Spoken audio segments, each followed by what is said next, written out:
नमस्कार। मैं प्रमोद कुमार चौबे आप सभी का अपने YouTube चैनल पर तहे दिल से स्वागत करता हूं। आज जो है समान अध्ययन के 15 बहुत ही महत्वपूर्ण प्रश्न लेकर आए हैं और इन सभी प्रश्नों का अपने आप में काफ़ी महत्व है और विभिन्न प्रतियोगी परीक्षाओं में ये प्रश्न जो है पूछे जाने वाले हैं या पूछे जा चुके हैं।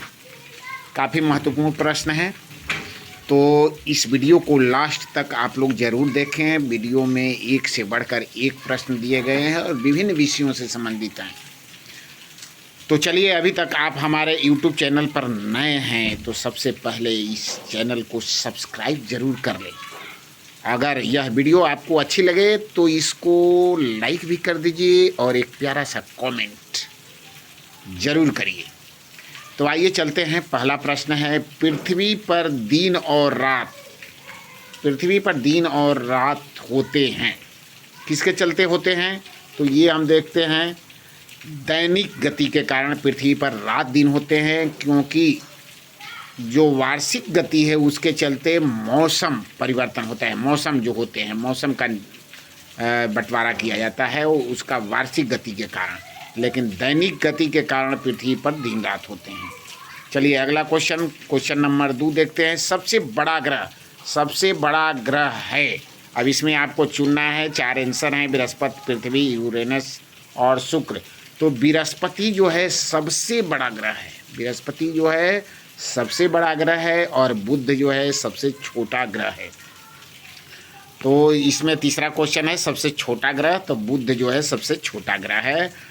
और पृथ्वी के, अगर आपसे पूछे कि पृथ्वी के सबसे नज़दीक कौन ग्रह है, तो पृथ्वी के सबसे नज़दीक शुक्र होता है और सूर्य के सबसे नज़दीक बुध होता है।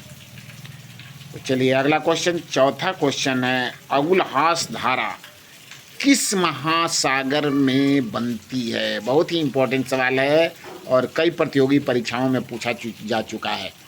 तो अगलुहास धारा हिंद महासागर में बनती है और उस माने कहिए कि हिंद महासागर में बनने वाली धारा को अगुलहास धारा भी कहते हैं।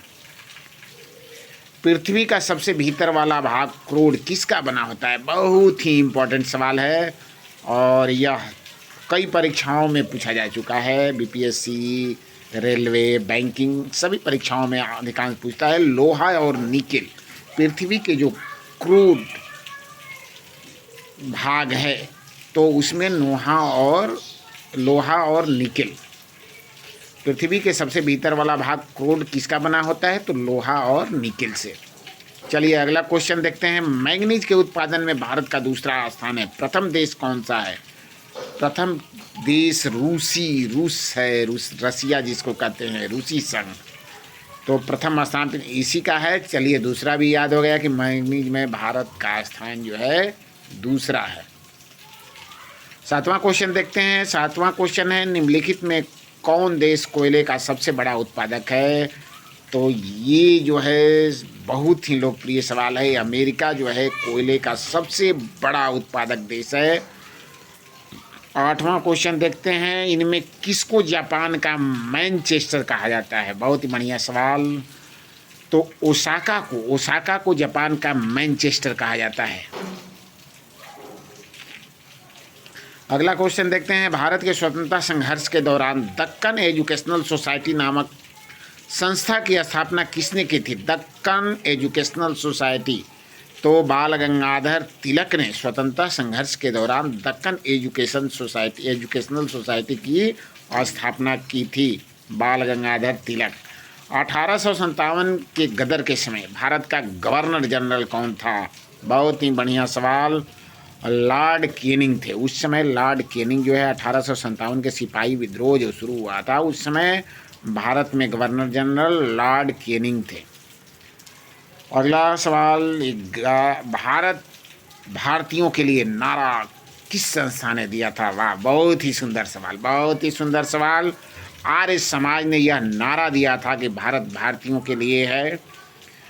चलिए अगला क्वेश्चन देखते हैं। विंध्याचल और सतपुड़ा पहाड़ियों के बीच से होकर बहने वाली नदी नर्मदा नदी विंध्याचल और सतपुड़ा पहाड़ियों के बीच से नर्मदा नदी होकर बहती है। अगला क्वेश्चन देखते हैं, इन्वेस्टर प्रोटेक्शन फंड किस संस्था ने स्थापित किया है? तो इसका आंसर होगा सेबी ने। सेबी ने इन्वेस्टरों के लिए यह संस्था स्थापित किया है। अगला क्वेश्चन देखते हैं, कुंडापुर एवं करवार कक्ष वनस्पति स्थान कहाँ स्थित है? ये बहुत बढ़िया सवाल है, कर्नाटक राज्य में है कुंडापुर एवं करवार कक्ष। चलिए अगला क्वेश्चन 15वां एवं अंतिम क्वेश्चन देखते हैं, भारत के प्रथम बहुउद्देशीय परियोजना किस नदी पर बनाई गई है?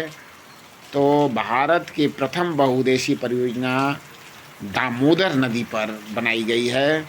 बहुत ही इम्पोर्टेंट सवाल है, इसको आप लोग ज़रूर याद रखिएगा। चलिए आज के लिए इतना ही, धन्यवाद।